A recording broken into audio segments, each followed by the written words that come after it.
हम वो सामान खरीदें, हमें हर घर को स्वदेशी का प्रतीक बनाना है। A few moments later.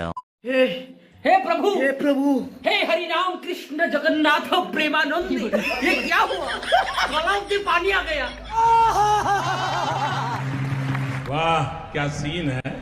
तो भैया देखा, कल तो डबल इंजन सरकार की पूरी तरह से धोती खुल गई, क्योंकि देशवासियों को स्वदेशी पर ज्ञान देने वाले खुद चाइनीज एयर प्यूरीफायर लगाकर हवा खा रहे हैं। तब तो लल्लन भैया ये तो वही बात हो गई कि झूठा है इनका वादा, झूठा है इनका बिलाप, क्योंकि टोपी पहनाने में तो ये है नेटवर्क मार्केटिंग वालों के भी बाप। लल्लन भैया कभी कभी तो मुझे लगता है कि लोगों को इतना बेवकूफ तो ट्रेन में सामान बेचने वाले भी नहीं बनाते होंगे जितना स्टेशन पर चाय बेचने वाले ने बना रखा है, क्योंकि ना खाऊंगा ना खाने दूंगा का नारा लगाकर ये भ्रष्टाचारियों को गोदी में बिठाते हैं, बेटी बचाओ का संकल्प लेकर ये बलात्कारियों को फूल माला पहनाते हैं और स्वदेशी अपनाओ का चूरन देकर खुद विदेशी माल से हवा खाते हैं।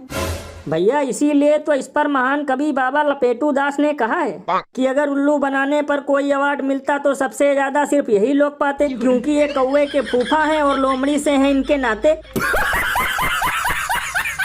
यही नहीं, अभी और सुनिए। और भैया मैं तो ये सोचकर हैरान हूँ कि जब दिल्ली की AQI एकदम नॉर्मल है, हवा और यमुना दोनों पूरी तरह से क्लीन है, तो फिर इन्हें एयर प्यूरीफायर लगाने की आवश्यकता क्यों पड़ गई? ये बिल्कुल सही कहा आपने। बताओ, दिवाली में दिल्ली वालों को देकर खांसी जुकाम, अपने लिए कर लिया शुद्ध हवा का इंतजाम।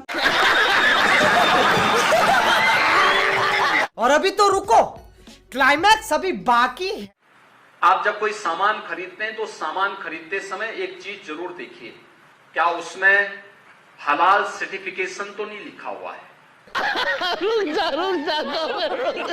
तो भैया सुना, सीएम योगी का कहना है कि कोई भी सामान खरीदने से पहले ये चेक करो कि कहीं उसमें हलाल सर्टिफिकेशन तो नहीं लिखा है। तब तो भैया अब जो विदेशों में बीफ एक्सपोर्ट होता है उसमें भी हलाल के बजाय नमो अगेन लिखा होता होगा।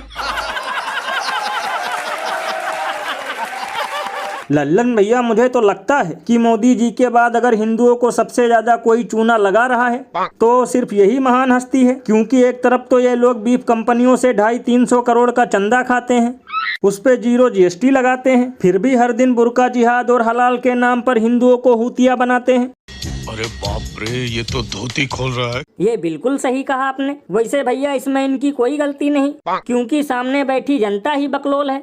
यानी चाहे यूपी महिला अपराध में नंबर 1 बन जाए, लोगों के ऊपर मूता जाए, और चाहे चोर पूरा का पूरा हेलीकॉप्टर ही उड़ा ले जाए, लेकिन फिर भी ये 10 साल से केवल मुसलमान में फंसे हैं। लल्लन भैया इसीलिए तो लोग घनघोर बेइज्जती करते हुए ये कहते हैं कि बताओ, यहाँ हजारों स्कूलों पे लटक रहा है ताला और ये प्रवचन सुन रहे हैं कि हमें सामान खरीदना है बिन हलाल सर्टिफिकेट वाला।